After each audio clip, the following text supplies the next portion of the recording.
আসসালামু আলাইকুম রহমতুল্লাহি ওয়া বারাকাতুহু। আজকে কোরআন শিক্ষার 13তম ক্লাস। আজকের এই ক্লাসে আমি যজম শিক্ষা দিব। আরবিতে যজম হলো উপরের হরফের উপরে যে বাঁকা চিহ্নটা থাকবে, এরকম একটা বাঁকা চিহ্ন থাকবে, এটাকে যজম বলা হয়। অনেক কোরআন শরীফে এই যজমটা এরকমও থাকে। যেমন কলকাতা ছাপা যে কোরআন শরীফ আছে, সেই কোরআন শরীফের মধ্যে এই যজমের চিহ্নগুলা এরকমও আসে। এই যজম বাংলায় হসন্তের উচ্চারণ হয়। হসন্ত আছে, এই হসন্তের উচ্চারণ হয় যজম। যেমন তা যজম আর ত হসন্ত একরকম। এই যজমালা হরফ একা পড়া যায় না। এই যজমালা হরফ একা পড়া যায় না, তার ডাইনের হরফের হরকতের সাথে মিলিয়ে পড়তে হবে। তার ডাইনের হরকতের সাথে তার ডানে যে হরকতটা থাকবে, এই হরকতের সাথে এই যজমটাকে, যজমালা হরফকে মিলিয়ে পড়তে। যেমন দেখেন, হামজা তা জবর আ, এই যে এই তায়ের উপরে যজম, এই তাটা একা পড়া যাবে না, এই তাটাকে এই জবরের সাথে মিলাইয়া পড়তে হবে। যেমন হামজা তা জবর আ। আমরা যদি বাংলায় লিখি তাইলে আমাদের এইভাবে লেখা যায়, সরেয়া আর হলো ত আ, এই যে ততে হসন্ত। তাইলে এই যজমে বাংলায় হসন্তের মতো উচ্চারিত হয়। যেমন সরেয়া ত আ, এরকম হামজা তা জবর আ, এরকম প্রত্যেকটা হরফ দিয়ে যজম। তাহলে আমরা বুঝলাম যে যজমালা হরফ একা পড়া যায়। এই তায়ে যজম, এটা কি একা পড়া যায়? তয়ে হসন্ত, এটা কি একা পড়া যায়? যায় না। সুতরাং যজমালা হরফ একা পড়া যায় না, তাহা ডাইনের হরকতের সাথে মিলাইয়ে পড়তে হয়। যেমন হামজা তা জবর আ, এরকম প্রত্যেকটা হরফ দিয়ে। যেমন হামজা তা জবর আ, আ, হামজা সা জবর আস, আস, আস, হামজা হা জবর আহ, আহ, হামজা খ জবর আখ, আখ, হামজা জাল জবর আজ, আজ, হামজা র জবর আর, আর, হামজা জা জবর আজ, আজ, হামজা সিন জবর আস, আস, হামজা শিন জবর আস, আস, হামজা সাদ জবর আস, আস, হামজা দাদ জবর আব, আব, হামজা দোয়া জবর আগ, হামজা আইন জবর আ, হামজা গয়েন জবর আগ, হামজা ফা জবর আফ, আফ, হামজা কাফ জবর আক, হামজা লাম জবর আল, হামজা মিম জবর আম, হামজা নুন জবর আন, হামজা ওয়াও জবর আও, হামজা হা জবর আহ, হামজা হামজা জবর আ, হামজা ইয়া জবর আই। এরকম প্রত্যেকটা অক্ষরের সাথে যজম দিয়ে এটা প্র্যাকটিস করতে হবে। যেমন আত, আস, আহ, আখ, আজ, আও, আজ, আস, আস, অস, অগ, অগ, আ, আগ, আফ, আক, আল, আম, আন, আও, আহ, আ, আই। এইভাবে যদি আমরা এগুলো বেশি করে যদি চর্চা করি, তাহলে আমাদের পড়াটা আরো সুন্দর হবে। বেশি চর্চা করতে হবে। দেখেন, হামজা মিম জবর আম, হামজা নুন জবর আন, হামজা মিম নুন যে, মিম নুন জবর মান, মিম নুন জবর মান, কাপ মিম জবর কাম, কাম, কাম।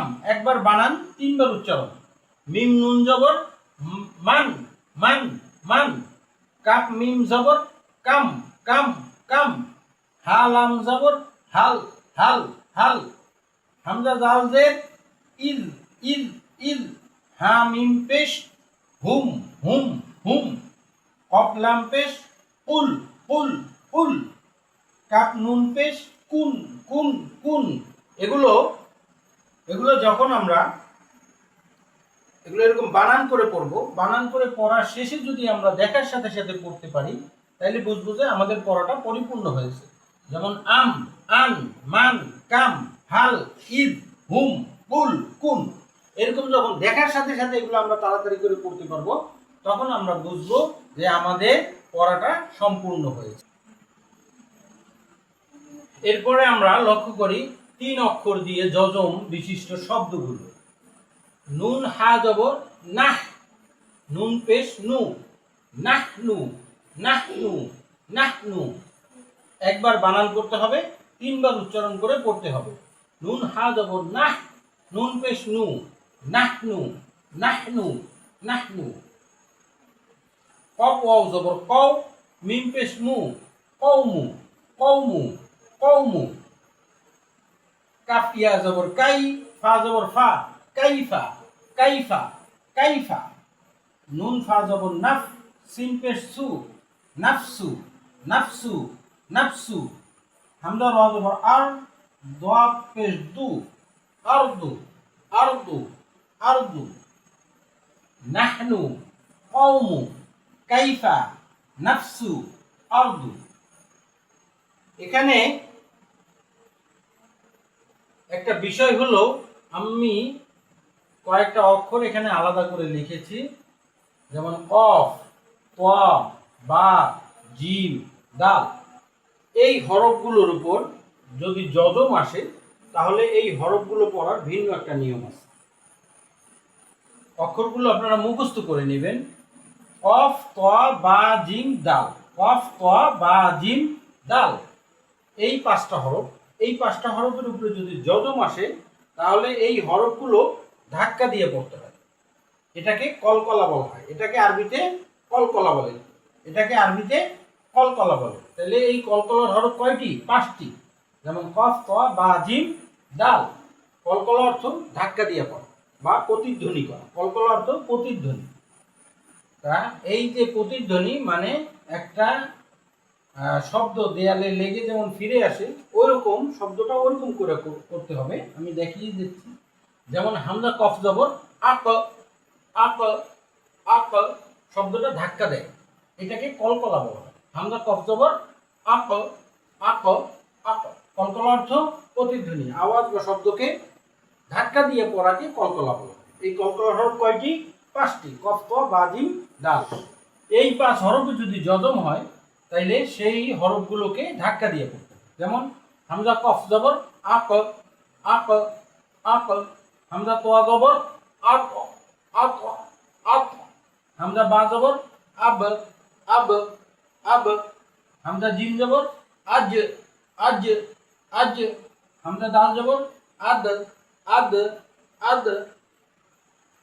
তবে একটা জিনিস খেয়াল রাখতে হবে, এই কলকলার হরফগুলো যদি শব্দের মাঝখানে আসে তখন কলকলাটা একটু কম করতে হবে, আর এগুলো যদি শব্দের শেষে আসে তখন কলকলাটা একটু বেশি করতে হবে। যেমন কফ দাল জবর কদ, কদ, কদ।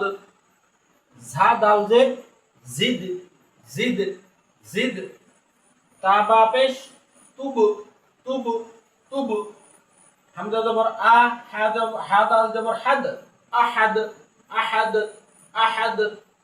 কুল হুয়াল্লাহু আহাদ, কুল হুয়াল্লাহু আহাদ। এই যে আহাদ। এরপরে ফা জবর ফা, লাম কফ জবর লাক, ফালাক, ফালাক, ফালাক। এই যেমন কুল আউযু বিরাব্বিল ফালাক, কুল আউযু বিরাব্বিল ফালাক। এই যে কলকলা। তারপর হা জবর হা, তোয়া বা জবর তব, হাতব, হাতব, হাতব। কোরআনুল কারীমের মধ্যে বহু জায়গায় এই কলকলাগুলো আছে। সুতরাং কলকলাটা এখান থেকে প্র্যাকটিস করে নিলে আমরা সুন্দরভাবে করতে পারবো এবং আমাদের পড়াটা আরো সুন্দর হবে, তার তিলে শহীদ হবে। তাহলে মনে রাখতে হবে যে কলকলা অর্থ প্রতিধ্বনি। এই কলকলার হরফ হলো 5টা। কফ, তোয়া, বা, জিম, দাল। এই 5 হরফে যদি যজম হয় তাইলে এই 5টা হরফের মধ্যে ধাক্কা দিয়ে পড়তে হয়, এটাকে কলকলা বলা হয়। যেমন আক, আপ, আব, আজ, আদ। আর এই শব্দগুলো এগুলো কোরআন শরীফের মধ্যে আসবে, যেমন কদ, জিদ, তুব, আহাদ, ফালাক, আকাব। সুতরাং এগুলো ভালো করে লক্ষ্য করতে হবে এবং ভালো করে চর্চা করতে হবে। আমরা যদি ঠিকভাবে এগুলো চর্চা করি আমাদের পড়াটা আরও সুন্দর হবে।